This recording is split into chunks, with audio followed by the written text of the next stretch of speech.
My twin brother appeared at my door, covered in bruises. His wife's brothers had been beating him for a year. So we switched places, and I made sure they'd never forget it. All right, Reddit. My identical twin brother showed up at my apartment last year looking like he'd been through a war zone. Turns out his wife's brothers had been using him as a punching bag for over 12 months. He asked me to switch places with him so he could escape and heal. I agreed, and spent 7 weeks living his nightmare while documenting everything. Then I invited those guys to dinner and watched their world burn. Here's how it went down. I'm Nathan, 32 male, work as a civil engineer for a construction firm in Seattle. Decent career, own my condo, drive a reliable truck, live a pretty straightforward life. My twin brother Ethan and I are identical. Same height, same build, same facial features down to the small scar above our left eyebrow from a childhood bike accident. Growing up, we used to mess with people constantly, switching classes in high school, pretending to be each other at family gatherings. Our parents could tell us apart, but most other people struggled unless they knew us really well. We stayed close through college and into adulthood, even though our paths diverged professionally. Ethan went into marketing, met his wife Kristen at a company event about 5 years ago, got married after a whirlwind romance, had a daughter named Sophie who just turned 4. I was his best man at the wedding, watched him beam with happiness as he said his vows. He seemed genuinely content with his life. Good job, beautiful family, nice house in the suburbs. That's why I was completely unprepared for what happened that Tuesday evening in March. I was sitting at my kitchen table, halfway through reviewing blueprints for a commercial project, when I heard the knock. It wasn't the confident rap of a friend dropping by or the quick tap of a delivery driver. This knock was hesitant, almost apologetic, like whoever stood on the other side wasn't sure they deserved to be there. I remember setting down my coffee mug and walking to the door with this vague sense of unease already settling in my chest. When I opened that door, I didn't immediately recognize the person standing there. Not because he looked different from me, we're identical twins, mirrors of each other in almost every physical way, but because the person in front of me seemed diminished somehow, like someone had taken my confident, successful brother and hollowed him out from the inside. His shoulders were hunched forward, his head bowed. When he finally looked up at me, I saw the bruises. These weren't the kind you get from tripping over furniture or bumping into a cabinet door. They were deliberate, methodical. A dark purple bloom spread across his left cheekbone, edges fading into sickly yellow-green. His bottom lip was split, crusted with dried blood that hadn't been properly cleaned. When he shifted his weight, I noticed how he winced, how he held his ribs like they might crack open if he moved too quickly. His knuckles were raw, scraped clean of skin in places. There was a haunted look in his eyes that I'd never seen before, not even when we were kids, and things were genuinely hard after Mom died. This was different. This was the look of someone who'd been systematically broken down over an extended period. I stepped back without thinking, pulling the door wider. Ethan walked past me into the apartment like a ghost drifting through a life he no longer belonged to. I closed the door behind him, locked it, and turned to face him. He stood in the middle of my living room, arms wrapped around himself, staring at the floor. The silence stretched out, heavy and suffocating, until I finally managed to say his name. He flinched at the sound of it. That small reaction, so unlike the confident, charismatic brother I'd known all my life, sent a cold spike of fear straight through me. What happened? My voice came out rougher than I intended, sharp with worry and the beginnings of anger. He didn't answer right away. Instead, he sank down onto the edge of my couch, moving carefully like every part of him hurt. He rested his elbows on his knees and let his head hang forward, hands clasped together so tightly his knuckles turned white. When he finally spoke, his voice was barely above a whisper, broken and raw in a way that made my chest ache. "It's Kristen's brothers," he said simply. "Blake and Craig." My stomach dropped. I knew them vaguely. Loud, overbearing guys who dominated every family gathering, who spoke over everyone and acted like they owned whatever space they occupied. Blake was the older one, probably 35, worked in construction management. Craig was younger, around 30, did something in sales. Both of them had that aggressive confidence that comes from never being seriously challenged. I'd always thought they were just the kind of people you tolerate because you have to, not because you want to. But this was something else entirely. Over the next 2 hours, Ethan told me everything. The story came out in fragments, his voice cracking, his hands shaking as he described what had been happening for the past year. It started small, he explained. A shove here, a harsh word there, always framed as rough play between guys, always dismissed as brotherly teasing. They mocked him at family dinners, belittled his career in marketing, called him soft, weak, not man enough for their sister. Kristen would laugh along sometimes, or worse, say nothing at all. Just look away while they tore him down piece by piece. Ethan thought he could endure it. He figured if he kept his head down, stayed quiet, proved himself somehow, they'd eventually leave him alone. But it got worse. They started coming to the house unannounced, barging in like they owned the place, taking food from the fridge, changing channels on the TV, making it clear that Ethan had no say in his own home. They'd watch him when Kristen wasn't around, testing boundaries, pushing harder each time. One night about 6 months ago, Blake shoved Ethan into a wall when he politely asked them to leave because Sophie was trying to sleep upstairs. Ethan tried to stand his ground, tried to establish some basic boundaries. That's when the first real beating happened. They cornered him in the garage one Saturday afternoon, told him he was embarrassing the family, that he needed to learn his place. Craig held him while Blake hit him, methodical and cold, like he was teaching a lesson rather than losing his temper. They warned him not to tell anyone, especially not Kristen. They said no one would believe him anyway, and if he tried to make it a problem, they'd make sure he lost everything. His marriage, his daughter, his reputation. They'd paint him as unstable, violent, a liar. And because they were Kristen's brothers, because the family always closed ranks around their own, Ethan knew they could do it. He'd seen how Kristen's parents, Frank and Patricia, doted on Blake and Craig, how they could do no wrong in their eyes. So he stayed silent. He took the bruises and the threats and the humiliation, and he tried to survive. The beatings became more frequent. Blake would show up while Kristen was at work, push his way inside, and use Ethan as a punching bag for whatever frustration he was feeling that day. Craig would join sometimes, holding Ethan down while Blake worked him over. They were careful, mostly body shots that could be hidden under clothing, occasional facial bruises that Ethan explained away as accidents at work or clumsiness around the house.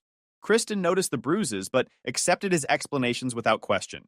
Maybe she didn't want to see the truth. Maybe she was willfully blind to what her brothers were doing. Either way, she never pushed, never demanded real answers, never chose to protect her husband over maintaining peace with her family. The worst part, Ethan told me, was how they used Sophie as leverage. They'd make subtle threats about what could happen to a little girl if her father wasn't careful. They'd talk about custody battles, about how judges always favor the mother, about how easy it would be to make Ethan look like an unfit parent. Those threats kept him paralyzed, trapped in a nightmare he couldn't wake up from. "I'm afraid all the time," he admitted, his voice breaking. "Afraid they'll escalate, afraid they'll hurt Sophie, afraid Kristen will choose them over me if I force her to pick a side. I feel like I'm drowning, and I don't see a way out." That's when he looked up at me, eyes red-rimmed and desperate, and asked if I would help him. Not in some vague, eventual way. He needed help immediately. He said he needed to disappear for a while, to get away and breathe and figure out what to do next. But he couldn't just leave. Blake and Craig would go after him, or worse, they'd take their frustration out on Sophie. He needed someone to take his place. Just for a little while, just long enough to buy him time. And because we were twins, because we'd spent our whole lives being mistaken for each other, because no one outside our immediate family could really tell us apart, unless they looked closely, he thought maybe I could do it. He was asking me to become him, to step into his life, wear his face, endure what he'd been enduring while he slipped away somewhere safe and tried to heal. I should have said no. Any reasonable person would have. The plan was insane, dangerous, and legally questionable at best. But I didn't say no. I looked at my brother, my twin, my other half, the person I'd shared a womb with, who knew me better than anyone else in the world, and I saw how broken he was. I saw the bruises and the fear and the exhaustion etched into every line of his face. I couldn't let him go back to that house alone. I couldn't let those men keep hurting him, grinding him down until there was nothing left. So I said yes. I told him I would do it. I would trade places with him, move into his life, face his tormentors, and buy him the time he needed to escape. But more than that, I decided I would make sure Blake and Craig paid for what they'd done. I wouldn't just survive in his place. I would set a trap. I would gather evidence, expose their cruelty, and dismantle the power they held over him. I would teach them a lesson they'd never forget. We spent the next 3 days planning every detail with military precision. I moved into Ethan's apartment temporarily while we prepared, using my condo as a staging area for the equipment and documentation we'd need. Ethan walked me through every aspect of the routines that made up his daily existence, from how he tied his shoes to the specific route he took to work, avoiding certain streets because they added stress to his morning. He showed me his office workspace through photos and videos he'd taken discreetly on his phone. I memorized the names of his coworkers, David, who sat in the next cubicle and always wanted to talk about sports. Linda from accounting, who brought in homemade cookies every Friday. His boss, Jennifer, who had unrealistic expectations about turnaround times. I learned about his ongoing marketing campaigns, familiarized myself with the clients he was handling, studied the industry jargon he used daily. The evenings were dedicated to understanding his home life. Ethan played videos of Sophie at dinner, during playtime, getting ready for bed. I studied how he interacted with her, the specific voices he used when reading different characters in her storybooks, the way he'd count down from 5 when she was stalling bedtime, how he'd celebrate when she drew a new picture. Sophie was obsessed with dinosaurs lately, particularly velociraptors, and she loved drawing elaborate scenes of them in jungles. She had a stuffed triceratops named Mr. Stompy that went everywhere with her. Kristen was more complicated. Ethan explained how she liked her coffee: 2 sugars, splash of cream, served in the blue mug she'd gotten from her parents. She worked as a billing coordinator at a medical office downtown, usually left the house by 7:30, got home around 5:15. She hated discussing work at home, preferred watching reality TV shows in the evenings, and had gotten into the habit of scrolling through social media on her phone rather than engaging in actual conversation. She wasn't always like this, Ethan said quietly one night. When we first got married, we'd talk for hours. We'd make plans, dream about the future, but somewhere along the way, she started pulling back. I think it was when her brothers started coming around more often. She chose them over me, piece by piece, until there wasn't much of us left. The marriage had been eroding for at least 2 years, he explained. Small moments of disconnection that added up over time. Kristen prioritizing her brother's opinions over Ethan's feelings, dismissing his concerns about their intrusive behavior, making jokes at his expense when they mocked him, treating it like harmless sibling teasing instead of the systematic undermining it actually was. Most importantly, Ethan walked me through the dynamics with Blake and Craig in painful detail. Blake typically showed up on Wednesday evenings, sometimes Thursday afternoons if he'd taken the day off work. He'd let himself in without knocking, using the key Kristen had given him during the first year of their marriage. Blake would immediately establish dominance, helping himself to food, commenting on the state of the house, asking intrusive questions about their finances or marriage. The physical intimidation would start subtle, standing too close, backing Ethan into corners during conversation, touching him in aggressive ways disguised as friendly pats on the shoulder that were actually just hard enough to hurt. If Kristen wasn't home, Blake would escalate, shoving Ethan against walls, grabbing his shirt collar, getting right in his face while making threats about what would happen if he ever complained to Kristen about their visits. Craig was different, more calculated in his approach. He'd show up on weekends, usually Saturday mornings, when Kristen took Sophie to her parents' house for a few hours. Craig would bring takeout, act friendly initially, then gradually shift into interrogation mode. He'd ask about Ethan's job performance, his salary, his retirement planning, his adequacy as a husband and father. Every question was designed to undermine and diminish. Craig's the one who first threatened Sophie, Ethan told me, his voice shaking with the memory. He said it so casually, like he was commenting on the weather. Just mentioned how easy it would be for a kid to have an accident, how tragic it would be if something happened to her, because her father couldn't protect her properly. He smiled while he said it, Nathan. Smiled like he was enjoying watching me realize how powerless I was. Both brothers had keys, both felt entitled to show up whenever they wanted, and both had made it crystal clear that if Ethan ever told Kristen the full extent of what was happening, they'd make sure he lost everything.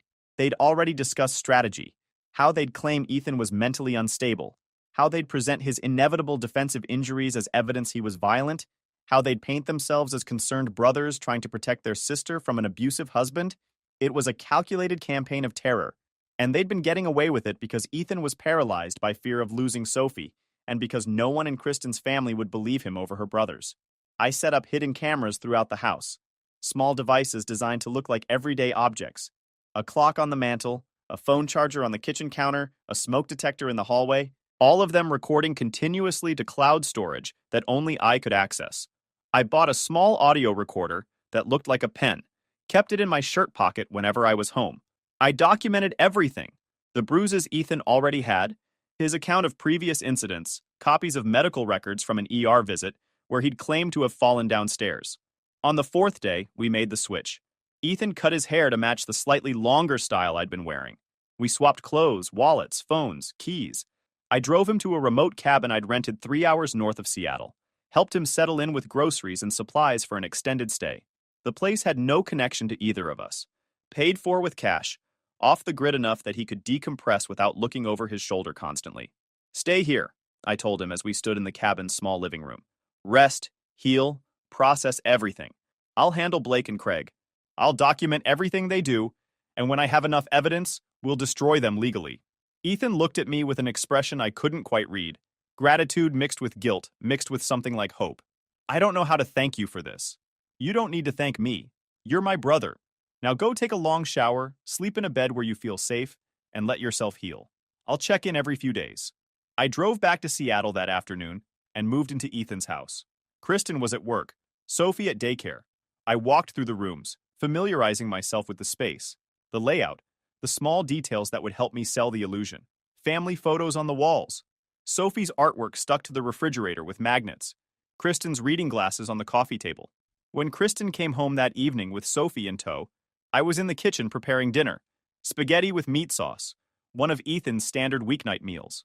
I'd practiced his body language in the mirror, the slightly hunched shoulders, the way he'd learned to make himself smaller, less threatening, less noticeable. Hey, I said when she walked in, keeping my voice level and neutral. Hey, she replied, barely looking at me as she set down her purse and helped Sophie out of her jacket. Traffic was awful. Sophie, go wash your hands for dinner. The 4-year-old bounded off toward the bathroom, and Kristen moved through the kitchen with the practiced efficiency of someone going through familiar motions. She didn't seem to notice anything different about me. Why would she? I was doing an excellent job of being Ethan, the beaten-down, careful version he'd become. That first evening passed without major incident. I read Sophie her bedtime story, a book about a velociraptor who wanted to be a ballerina, doing the voices for all the dinosaurs exactly the way Ethan had taught me. Sophie giggled at the T-Rex's silly dance moves and hugged Mister Stompy tight when I tucked her in. She looked up at me with complete trust, and the weight of what I was doing hit me hard. This little girl was depending on her father to protect her, and I had to maintain the illusion perfectly to keep her safe. Kristen watched TV in the living room while I cleaned the kitchen, methodically wiping down counters and loading the dishwasher exactly how Ethan said he did it every night. She barely acknowledged me, absorbed in some reality show about wealthy housewives fighting over catering drama. We went to bed without much conversation. I slept in the guest room, claiming I had a cold and didn't want to get her sick, an excuse Ethan had suggested, knowing Kristen had a thing about germs and would welcome the separation without question. The guest room became my operations center. After Kristen fell asleep, I'd review the day's recordings, make detailed notes, back up everything to multiple cloud storage locations. I created a spreadsheet tracking every incident, every threat, every moment that could be used as evidence. Dates, times, people present, exact words spoken, physical actions taken, all documented with the precision I normally applied to engineering projects. Blake showed up on Wednesday evening, right on schedule.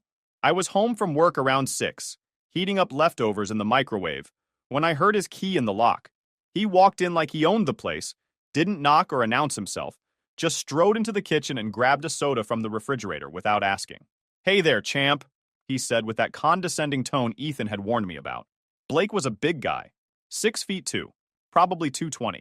All of it from lifting weights at the gym rather than functional strength.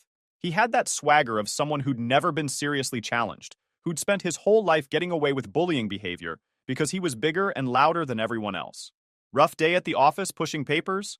I kept my eyes down, playing the role Ethan had inhabited for over a year. Just long, lots of meetings. Yeah, meetings. Blake laughed like it was the funniest thing he'd heard all day. Must be real tough sitting in conference rooms talking about marketing strategies while real men do actual work. My crew poured foundation for a 3-story office building today. Built something real, you know? Something that'll actually last. The implication was clear. Ethan's career was meaningless. His work was worthless. He was less of a man because he didn't do physical labor.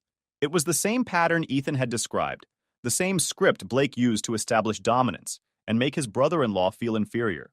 I didn't respond, just focused on my plate of reheated casserole. Blake circled the kitchen island, getting into my space, crowding me against the counter. This was how it always started, Ethan had explained. Small provocations designed to test boundaries and reinforce the power dynamic. Kristen working late again? Blake asked, his tone suggesting he already knew the answer. She'll be home around 7. Good, good. Wouldn't want her to see her husband being such a pathetic loser, right? He shoved my shoulder, not hard enough to actually hurt, but aggressive enough to be intimidating. You're embarrassing her. You know that? My sister deserves better than some soft marketing geek who can't stand up for himself. She could have married anyone, but she settled for you. The recorder in my pocket was capturing every word with perfect clarity. The camera disguised as a kitchen clock was recording the video in high definition, showing Blake's aggressive posture, his invading my personal space, his hand on my shoulder. I let him continue his routine, absorbing the insults, responding with the submissive body language he expected. Hunched shoulders, downcast eyes, minimal verbal responses that wouldn't provoke further aggression. Blake spent about 20 minutes establishing his dominance. He criticized everything: the cleanliness of the kitchen, the food I was eating, my work clothes, my posture, my general existence. Every insult was designed to chip away at self-worth, to reinforce the idea that Ethan was worthless and should be grateful Blake and Craig tolerated him at all. When Kristen's car pulled into the driveway, Blake's demeanor shifted instantly. He became friendly, jovial, the concerned brother just checking in on his sister's family. He ruffled my hair in a gesture that might look affectionate to an outsider, but was actually another assertion of dominance, treating me like a child who needed his approval. "Good talk, champ," he said loudly enough for Kristen to hear as she walked through the door. "Just making sure my sister's being taken care of properly. Family's gotta look out for each other, right?" Kristen smiled at him, oblivious to or deliberately ignoring what had just happened. "Thanks for checking in, Blake. You want to stay for dinner?" "Nah, got plans. But I'll see you this weekend at Mom and Dad's." He shot me a warning look as he left, a silent reminder to keep my mouth shut about everything that had just transpired. After he left, I sat at the dinner table with Kristen and Sophie, playing the role of the subdued, beaten-down husband and father, while internally cataloging everything for the eventual confrontation. Sophie chattered about her day at daycare, something about finger painting, and a friend who'd brought in cookies for everyone. I listened and responded appropriately, maintaining the illusion while the recorder in my pocket continued documenting every moment of my transformed life. That night, after Kristen and Sophie were asleep, I reviewed the footage and audio. It was perfect. Clear video showing Blake's aggression, pristine audio capturing every insult and threat.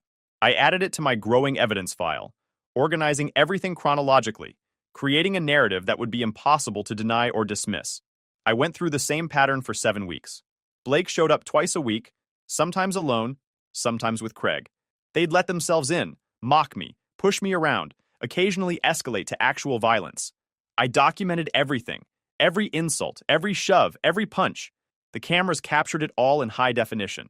Craig was different from Blake, less overtly aggressive but more calculating. He'd make threats about Sophie, talk about how easy it would be to prove I was an unfit father, describe in detail what could happen in a custody battle. Those recordings were particularly damning, showing premeditation and psychological abuse. The physical violence escalated around week 4. Blake showed up angry about something at his job, and he took it out on me in the garage. Craig held my arms while Blake worked me over, body shots mostly, a few hits to the face that I couldn't block. I let it happen, gritting my teeth, focusing on the recorder in my pocket and the camera I'd hidden in the garage ceiling. Kristen saw the new bruises that night. I was in the bathroom assessing the damage when she walked in. For a moment, I thought she might finally ask the right questions, might finally choose to see what was actually happening. But instead, she just sighed and said, "You need to be more careful." That response told me everything I needed to know about her complicity. She wasn't actively participating in the abuse, but she was enabling it through willful blindness. She'd chosen the comfortable lie over the uncomfortable truth. By week 6, I had dozens of hours of footage and audio recordings. Blake and Craig had assaulted me 7 times, made countless threats, and demonstrated a clear pattern of sustained abuse. I had enough evidence to bury them legally. Now I just needed to spring the trap. I planned it carefully. Kristen's parents were celebrating their 40th wedding anniversary, and the whole family was gathering for a dinner at their house. It was the perfect opportunity. Everyone in one place. No way for Blake and Craig to avoid the confrontation. Maximum exposure for their crimes. I told Ethan my plan during our nightly phone check-in. He was hesitant at first, worried about the potential for violence, but I convinced him this was the safest way. Public exposure, with witnesses, documentation ready to hand over to authorities. The night before the anniversary dinner, I prepared everything. Edited the most damning footage into a compilation video, organized the audio recordings chronologically, compiled hospital records and photographs of injuries. I burned copies to multiple USB drives, uploaded everything to secure cloud storage, and prepared packets for the police, Kristen's family, and Ethan's divorce attorney. Yes, I'd already retained one for him. Saturday evening, I arrived at Frank and Patricia's house with Kristen and Sophie. The place was full of extended family and family friends, probably 40 people total. Blake and Craig were already there, holding court in the living room, telling some story that had everyone laughing. When they saw me walk in, Blake smirked and made some comment about me actually showing up for once. Craig muttered something to his friend that made them both chuckle. They had no idea what was coming. Dinner was the usual family affair. Too much food, too many conversations happening at once, Frank telling stories about the early years of his marriage, while Patricia beamed beside him. I played my role perfectly, staying quiet, keeping my head down, being the diminished version of Ethan they all expected. After dessert, Frank stood up to give a speech thanking everyone for coming. When he finished, I stood up too. The room went quiet, confused. This wasn't part of the program. I'd like to say something as well, I announced, keeping my voice steady. About family and what it means to protect the people you love. Kristen shot me a warning look, clearly uncomfortable with me drawing attention. Blake and Craig exchanged glances, probably thinking I was about to embarrass myself somehow. I pulled out a small remote control and pointed it at the TV mounted on the dining room wall. I'd arranged with Frank earlier to set up a laptop connection, claiming I wanted to show family photos. He'd agreed without question. For the past 7 weeks, I continued as the screen flickered to life.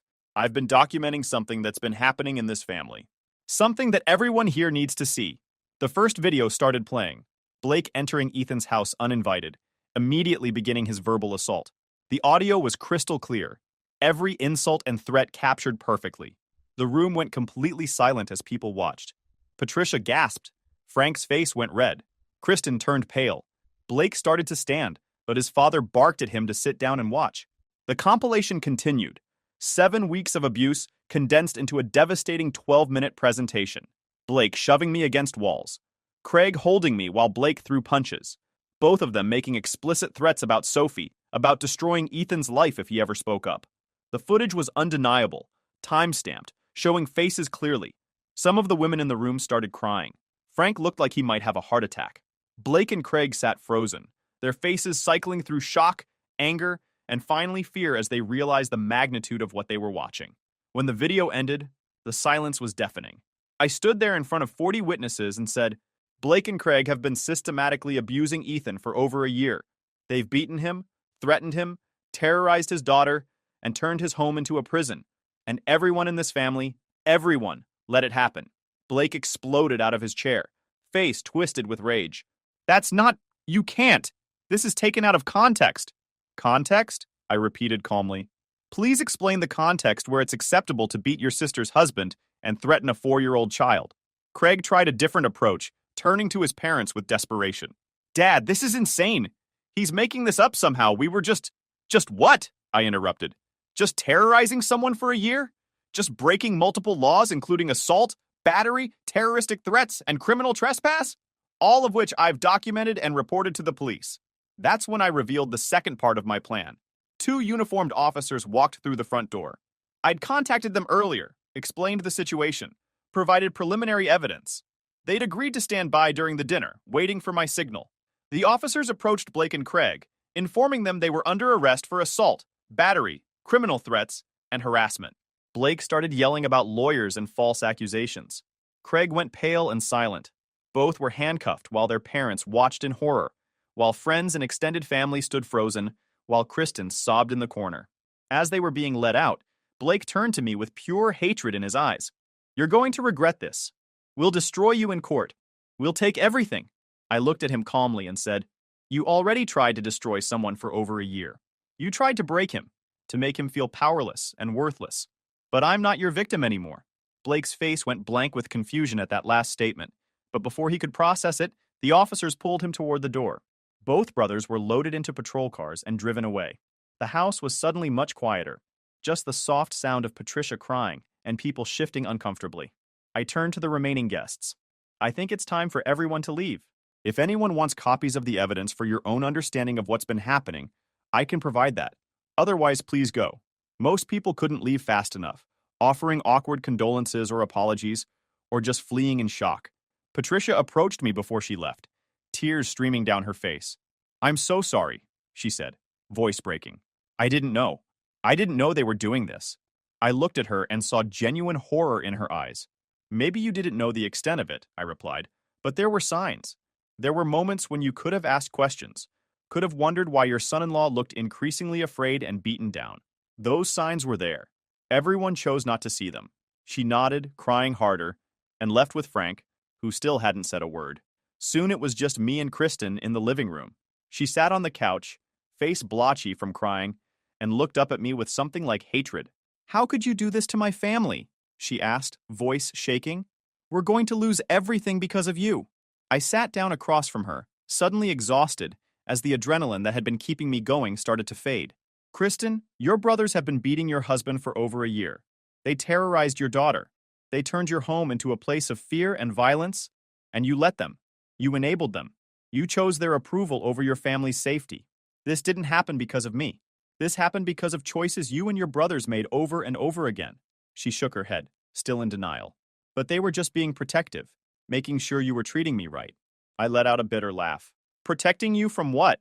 From a husband who loved you and wanted to build a life with you? They weren't protecting you, Kristen. They were controlling you, and they were abusing him. And you let them, because it was easier than standing up to them." I stood up then and told her that divorce papers would be filed within the week, that Ethan would be seeking sole custody of Sophie, and that she should get a lawyer. She looked at me in confusion, starting to ask something, and that's when I decided to tell her the truth. "I'm not your husband," I said clearly. "I'm his twin brother, Nathan. Ethan came to me 7 weeks ago, covered in bruises, terrified, broken. He asked me to switch places with him so he could get away and heal. So I stepped into his life and took his place. I've been living here, taking the abuse he was taking, documenting everything, building a case to destroy the men who were destroying him." I watched her face cycle through confusion, disbelief, shock, and finally understanding. You're his brother? This whole time? Everything you've been doing to Ethan for the past 7 weeks, you've been doing to me," I continued. "Every hit, every insult, every moment of cruelty. I took it for him, and I documented all of it. Your husband is safe, away from you and your brothers. He's been healing, and I've been gathering evidence to make sure Blake and Craig face consequences for what they've done." She stared at me for a long moment, and I saw something break behind her eyes, some final piece of denial shattering. Then she put her face in her hands and sobbed. I felt no sympathy.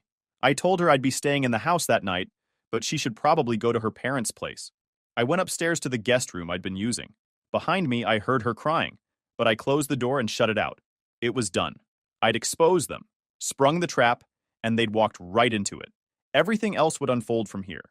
The legal proceedings, the consequences, the rebuilding. I pulled out my phone and called Ethan at the cabin. He answered on the first ring, voice tight with anxiety.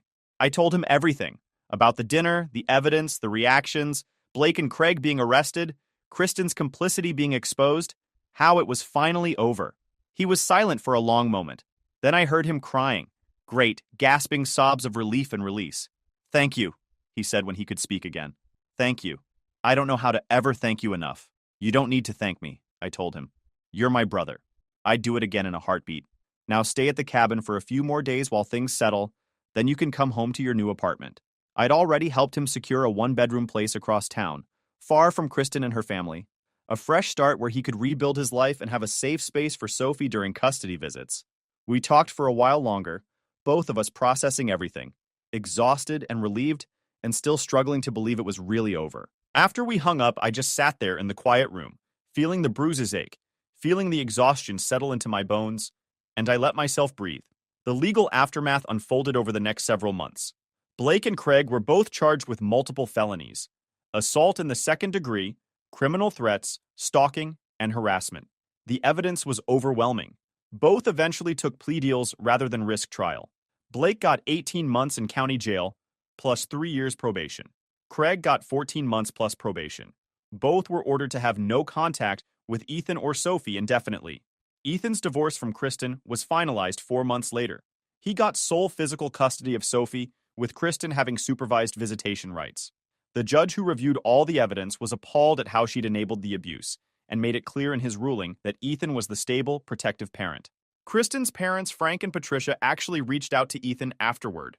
They apologized profusely, said they were ashamed of their sons and their own blindness. They wanted to maintain a relationship with Sophie if Ethan would allow it. He agreed to supervised visits, recognizing they were Sophie's grandparents, and they seemed genuinely remorseful. As for me, I moved back to my condo and my regular life.